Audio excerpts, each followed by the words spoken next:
Kliniki tibbi mərkəzdə əməliyyat olunan xəstələrdən birinin valideyni mövcud şəraitlə bağlı narazılıq bildirib. Mətbuat Azın qaynar xəttinə daxil olan şikayətdə qeyd olunur ki, xəstəxanada istifadə edilən yorğan döşək cırıq və baxımsız vəziyyətdədir.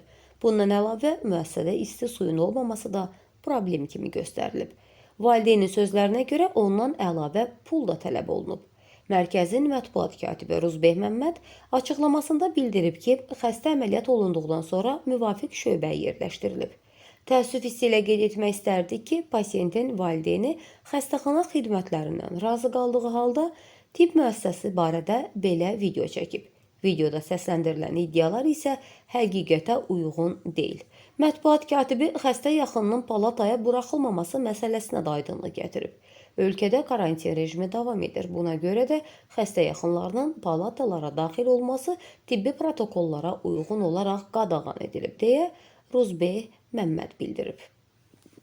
Dövlət xəstəxanamız, Səmaşqa xəstəxanası gördüyünüz kimi nə yorğan üzü var, nə balışın üzü var, nə isti sular gəlir, nə bir şey.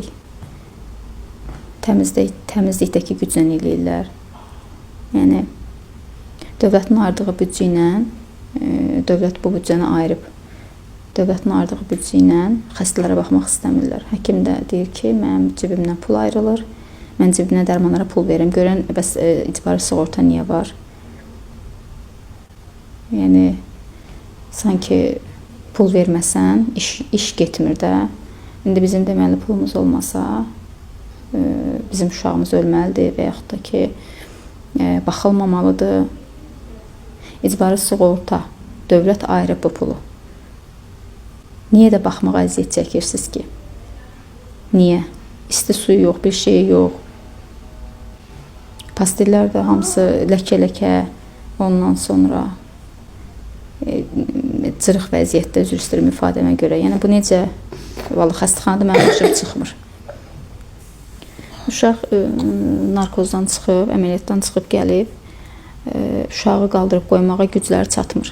Valideyndən kömək istəyirlər. Valideyn də narkozda olan uşağı, ağır uşağı necə qaldırıb qoysun. Deyirsən ki, qoy atası gəlsin, köməkləsin. Ona da aşağıdan mühafizəçilər bir ayrı narazılıq bildirirlər ki, yuxarı çıxmaq olmaz. Bəs yaxşı, bu uşağı kim götürüb qoymadılar? Mənim uşağımı elə göydən atmalıdılar yatağına, mənim başım çıxmadı. Mənim gücüm çatmır. Uşağın valideyni yuxarı buraxmaq istəmirlər, ancaq xəstəxanada ətir bazarıdır, krem bazarıdır. Ətir satan, krem satanlar rahatlıqla, indi videomu dayandırdım, dayandırma səbəbim o idi ki, məndən qız soruşurdu ki, qəşəng ətirlər, kremlər, mühafizəçi valideyni qoymur.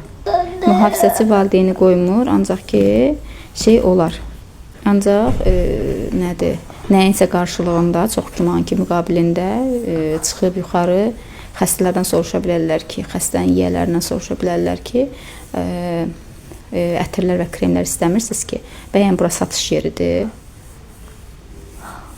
Yəni, xəstəxanamızın günü bu. Bu bizim döşəyimiz, üssüz falan.